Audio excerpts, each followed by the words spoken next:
On this episode of A New York Minute in History, what we learned about in the 1950s was Jell-O. Jell-O was a very prevalent ingredient. I think we had 3 or 4 recipes that involved Jell-O in some way. From beef on weck to Michigan hot dogs, we're traversing New York's historic foodways and seeing how hungry for history markers are bringing local pride to hometown favorites. It's all up next, right after this. From the Irish invasion of Canada to the early days of the movies. If you are interested in broadening your understanding of New York State history, then this is the podcast for you. I'm Susan Hughes, historian and archivist for the William G. Pomeroy Foundation, a proud sponsor of A New York Minute in History. The Pomeroy Foundation is a philanthropic organization based in Syracuse, New York. One of our main initiatives is to help people celebrate their community's history by providing grants for historic markers and plaques. Here in the Empire State and across the country, we support a diverse range of marker programs that include commemorating food history, civil rights, folklore, and sites on the National Register of Historic Places. As the nation's leading funder of historic markers, the Pomeroy Foundation has awarded over 1,800 grants since 2005. To learn more about the Foundation's grant programs, visit wgpfoundation.org. That's wgpfoundation.org. Welcome to A New York Minute in History. I'm Devin Lander, the New York State historian. And I'm Lauren Roberts, the historian for Saratoga County. Today, instead of focusing on just a single marker, we're going to focus on a program, one of the many offered by the William G. Pomeroy Foundation. And this program is called Hungry for History. Now, this is a rolling grant program, so applications are accepted all the time. And the focus of this is to celebrate America's food history by telling the stories of local and regional food specialties across the United States. The program's designed to commemorate significant food dishes created prior to 1970 and the role they play in defining American culture and forging community identity. Hungry for History is intended to help communities nationwide put the spotlight on their renowned locally and regionally created food dishes with historic roadside markers. All right, in order to get started, Devin, I'm going to give you a pop quiz. Okay. There are 6 of these signs, and I want to know if you have had any of these 6 types of food. Are you ready? I'm ready. Okay. Salt potatoes. Absolutely. I grew up in Western New York. Michigan hot dog. That's a beloved favorite. I did my undergraduate studies at Plattsburgh, and the marker for that is located in Plattsburgh. So yes, I have had my share of Michigan. Chocolate jumbles. So that's one that I have no idea what it is, and I had to actually look that one up and see pictures of it. I may have had one, but I have no memory of that name. Okay. How about Speedies? Yes, and I make my own Speedies using Speedy sauce that I buy at Hannaford. I'm impressed. All right, number 5, barbecued chicken. And barbecued chicken in the sense of this sign denotes the gentleman who was able to innovate the way that large quantities of barbecued chicken could be cooked over time without charring. So for festivals and fundraisers and things like that. I have definitely had that at festivals and fundraisers around New York. And I've also had Brooks House of Barbecue in Onandaga, which is wonderful, and also cooks in that style. Okay, and last but not least, all the way out to Buffalo, beef on weck. That's another one from my childhood growing up in Western New York that we would have frequently. In fact, one of my cousins at his wedding, that was the main dish for his reception was beef on weck, and it was delightful. Wow, so you did really well. 5 out of 6. I'm impressed. I'm only at about 50% here. I've never had. Let's ask you then. Which ones have you had? Okay, so I have had barbecue chicken, of course, chocolate jumbles, and salt potatoes. But I have never had Speedies, beef on weck, or a Michigan hot dog. I know. Well, we'll have to do something about that. So, talking about these types of food, most of us, even if we haven't tried them, have heard of these. And interestingly, they are peppered around the state. Beef on weck is from the Buffalo area. The barbecue chicken sign is out in the Finger Lakes area near Cayuga Lake. Speedies are from Binghamton, chocolate jumbles from Schoharie County, salt potatoes, of course, from the Syracuse area, and as Devin mentioned, the Michigan from Plattsburgh. These are all great examples of communities that are erecting signs because they're proud of their culinary history. And thinking about foodways and culinary history in a larger context, why is it important that we're recognizing where these regional foods are coming from, and why is it so important to our historical memory? Well, those are great questions. And I think what we've seen in the last few decades here has been an increase in awareness of regional cuisines and thinking about things like family history and cultural and social history. Cuisine and cooking really can shed a light on a variety of topics related to that, from immigration. Regional identity is a big part of this, cultural identity as different communities immigrated to the United States and then moved around within what is now the United States, and the interaction between cultures, going back to the very earliest immigration of Europeans and contact between Europeans and indigenous people in this country. It's just a variety of things that can be drilled down into through the field of culinary or foodways history. One of the other pieces of the puzzle is family history. I think a lot of us have memories either growing up or in our own families of spending time in the kitchen with our relatives or friends, and there were certain recipes that were always a part of family gatherings. I'm pretty sure we can all think back to some sort of family gathering, whether it's a picnic or a block party or maybe a religious gathering, and there's a certain recipe that you think of that was always there. Maybe it's on Thanksgiving, and there's always somebody's pie that you had. And so the thought of that specific kind of pie brings you back to memories of holidays, family gatherings, being in a certain place. But I think food is so connected to memory because we all have to eat, and we all have traditions, things that we like, things that we don't like, and things that we are brought up with, raised with, that become part of our family history.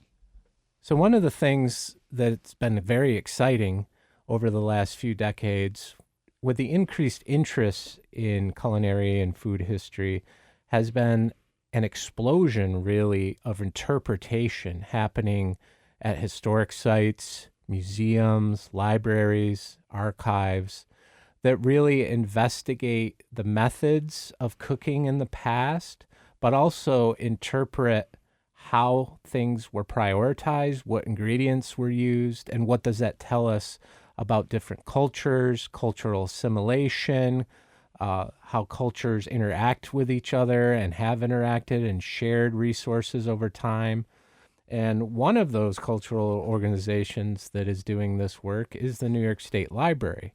And we sat down with Elizabeth Jakubowski, who is a senior librarian at the State Library and is leading an initiative there and a program called Tasting History. How's it going? Hi, Elizabeth. Good morning.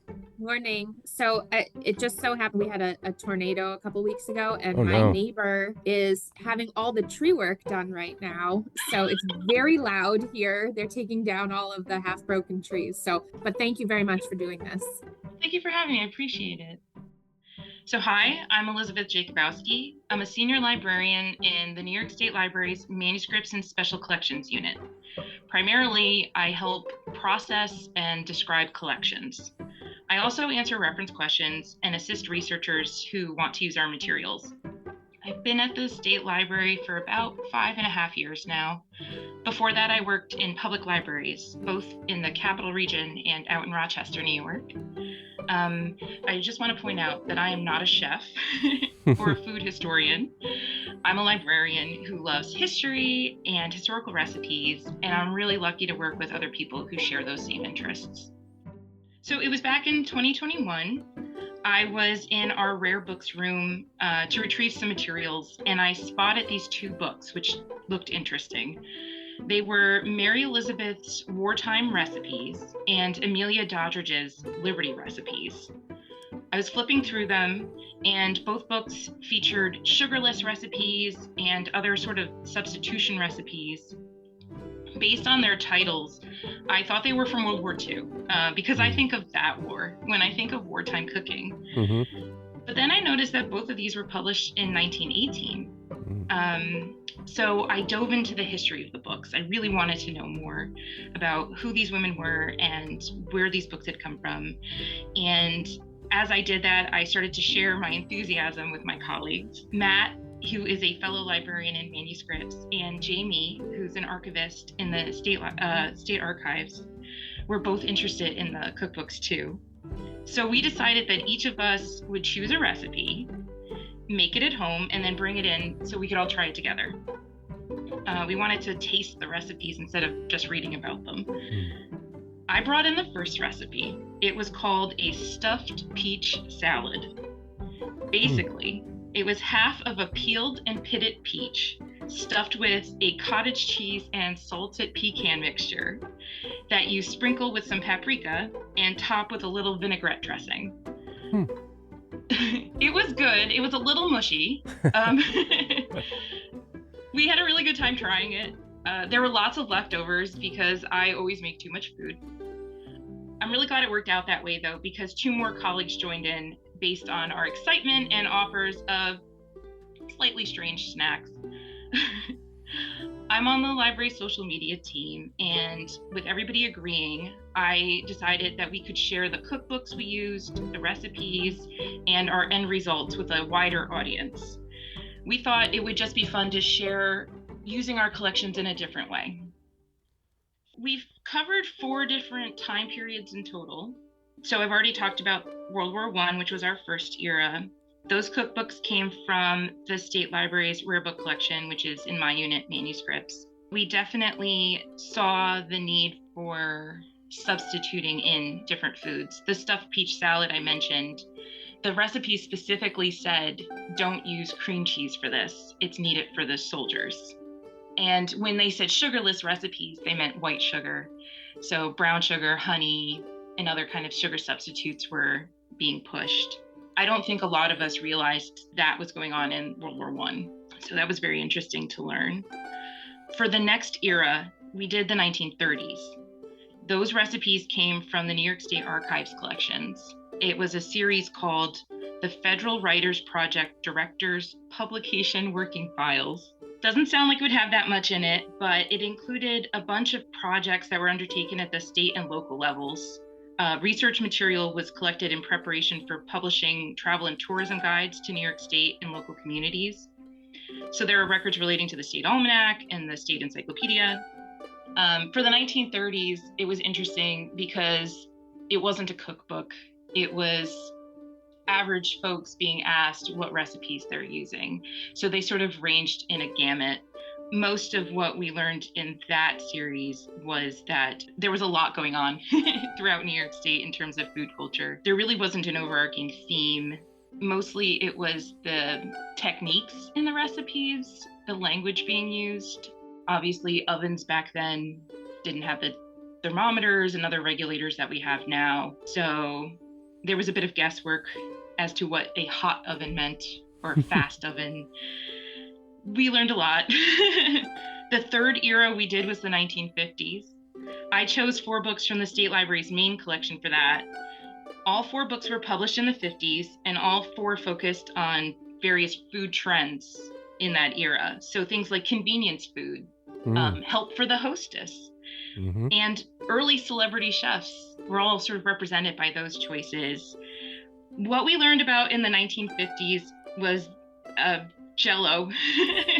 Jello was a very prevalent ingredient. I think we had 3 or 4 recipes that involved Jello in some way. It was interesting, though. One of the recipes that was made was called a cucumber salad mold, which I didn't think was going to taste very good. And it ended up being very summery and light and not too bad. It started with lime Jello, and you added vinegar, horseradish, onions, and cucumbers. And the person who made it, the colleague who made it, insisted that we were all going to love it. And he was right. It really wasn't bad. That's interesting. I think I knew, I'd seen some of the ads and recipes from that era that highlighted the prevalent use of Jello, which, is good for us, with Jello being a New York State invention and having the Jello Museum in New York State. That's that makes sense for us, I guess. Yeah, I've actually been to the Jello Museum when I was living in Rochester. It was fabulous. So our most challenging era was the 18th century. We used American Cookery by Amelia Simmons. American Cookery was the first cookbook published in America by an American for an American audience. Manuscripts and Special Collections has a second edition, which was published in Albany in 1796. That was very challenging because recipes of that time assumed knowledge. They assumed you knew certain things, techniques. They were very, very short. In fact, one of the recipes, a cranberry tart, said to season until grateful. Still not sure what that means. Interesting. It was very interesting. It was also interesting to see some early American recipes represented there. You could do a whole traditional Thanksgiving meal based on recipes in that book. There was a turkey to roast, stuffing. There was even, she called it a pumpkin pudding, but it was truly a pumpkin pie. It was just sweetened with molasses instead of sugar, but everything else was basically the same. So it was very cool to sort of dive into that. At the State Library, we really do have a wide range of cookbooks, recipe books, but we also have other sources that have recipes, including magazines. We have ladies' magazines that usually feature recipes, and newspapers. So we have plenty of source material. When I was in public libraries, we had those local recipe books, like you said, church groups or civic societies coming together and producing those cookbooks. And I love the local recipes. Like you said, it does reflect the area and the time period in which they were created. So it's pretty awesome. So my favorite recipe book, in terms of usefulness, the 1950s started to have more instructions than the earlier eras. So those were very useful. Just in terms of personal interest, I would say that Amelia Simmons' American Cookery was my favorite. I loved learning more about early American foods. The fact that it's the first cookbook that uses the word cookie is sort of fun. She uses the Dutch word. Or it comes from the Dutch word, which is, pardon all of your Dutch listeners, koekje, I believe it's how it's pronounced. So she uses the word cookie, and she, like I said, reflects what we think of as traditional American foods: turkey, stuffing, cranberry sauce, pumpkin pie. It's all in there. I love that sort of reflection of, the 18th century. We had a cookbook I was looking at when I was looking at books for the 50s, and it was a cookbook for bachelors. And they were very simple recipes, very straightforward, meat and potatoes. I think that also reflects the time period in which it was created, what gentlemen might be expected to be able to handle in a kitchen. Devin, I'm sure you've come a long way. Maybe not. Oh, no. But I love those sort of quirky, niche sort of cookbooks. We had a bit of a clunker of a Jello salad in the 1950s. It was called an applesauce salad, which doesn't sound nearly as offensive as a tuna salad. But it really didn't work. It was lime Jello with applesauce. The recipe just said nuts and olives. So the person who made it put in pecans and sliced black olives. It didn't work. Those nuts got really moist and mushy. overnight as it chilled, and the texture was lumpy because of the applesauce. The olives were sort of rubbery. It was this neon green color. It really wasn't good. I felt really bad. He walked by my desk before we had our tasting and just sort of hung his head.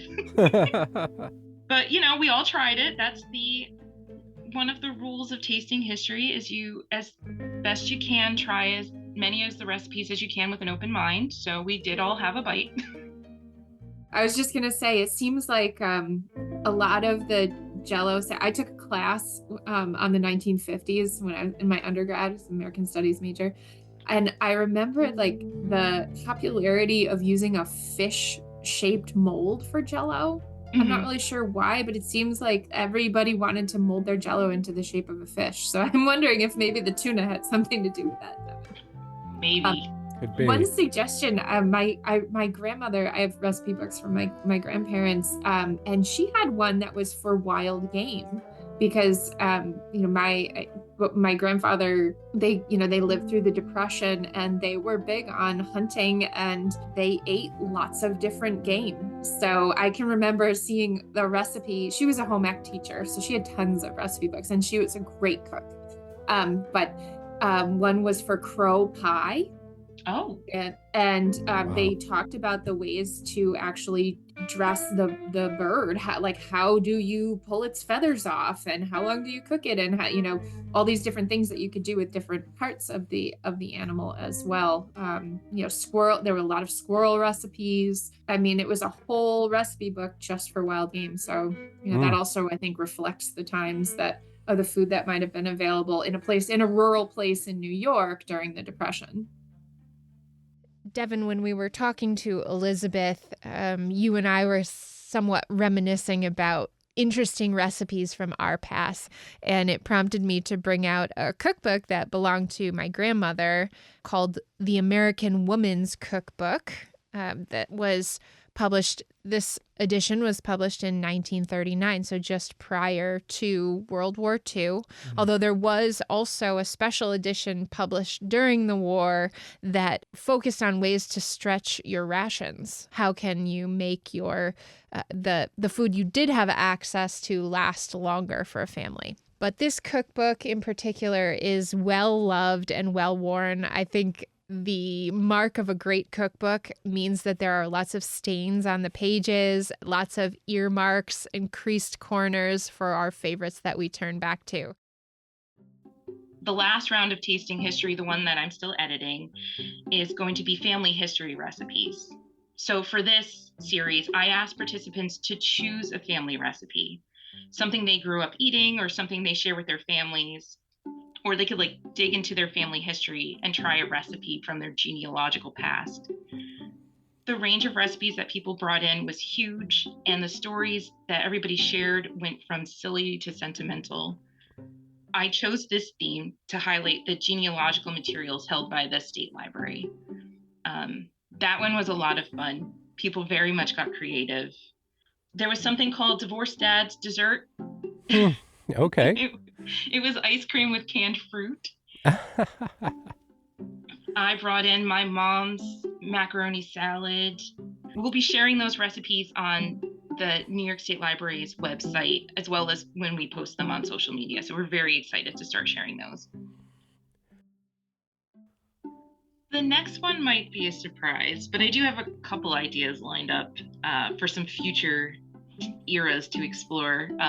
It's funny you mentioned the Gilded Age. That's one of my future, I definitely want to cover eras. We have a lot of ladies' magazines from that time period, and I would really like to use those as a resource and sort of dig into Gilded Age recipes. Jamie, who I mentioned earlier, who's in the state archives, she located some state supplied World War II era recipes. So suggested recipes for folks that were put out in handbooks or brochures. So that sounds like a lot of fun. I know I mentioned newspapers as a source. I would definitely like to dig into that. The State Library has one of the largest collections of newspapers. So I definitely want to use that. I was also interested in possibly exploring the Civil War. My brother was a Civil War reenactor, and I accompanied him on any number of reenactment trips, including Gettysburg, which was amazing. And he always ate some Dinty Moore beef stew because my mother didn't think he could handle much more of that than cooking that. So I would really like to see what was going on with Civil War recipes, anything beyond hardtack. I don't know if I want to be making hardtack. Right. So yeah, there's lots of different eras to explore. Someone even jokingly threw out the idea of having a gelatin salad off. So using the 1950s cookbooks again, identifying other interesting Jell-O salads, sweet or savory, and then having all of our participants taste them and maybe vote on them and see which one comes out on top. The Association of Public Historians of New York State has their annual meeting coming up in September. We move around the state this year. We're meeting in Long Island. The theme is how to tell a good historical narrative. What makes a good narrative that is engaging to the public? And actually, one of our presentations this year is from a person at a historic site who does a food program. So we are definitely jumping on the bandwagon with talking about ways that food can be interpreted at historic sites. That's great. So a way to summarize the importance of culinary and food history and how it can be used in interpretation by cultural organizations is given by the historian Michelle Moon, who wrote a book called Interpreting Food at Museums and Historic Sites. She writes, "Food experiences can help us imagine away the barriers of time, getting a little bit closer to inhabiting the thoughts and experiences of people in the past. The intimate, daily, and very personal world of food, what people ate and thought they should eat, the sensory pleasures and public identities food afforded them, can create a kind of communion with the past, an understanding of how people thought and felt about the times in which they lived." I think it's because memories are made around food. Food is so closely tied with our senses. You can hear sounds from the kitchen, people cooking and chatting. You can smell the food cooking. You can see a beautiful meal laid out on the table. You get to touch food as you prepare it and you eat it. And like you said, cultural history is passed down in families through recipes and cooking techniques. A lot of our holidays involve food. So it's something we can all sort of relate to. So I think when people are presented with historical recipes, they get to draw on their own experiences to engage with them. They don't have to have an existing framework of knowledge about the era the food comes from in order to appreciate it or to have an opinion about it. So I think when we share historical recipes, it's a way to welcome people in and have them want to learn more about the history surrounding the food.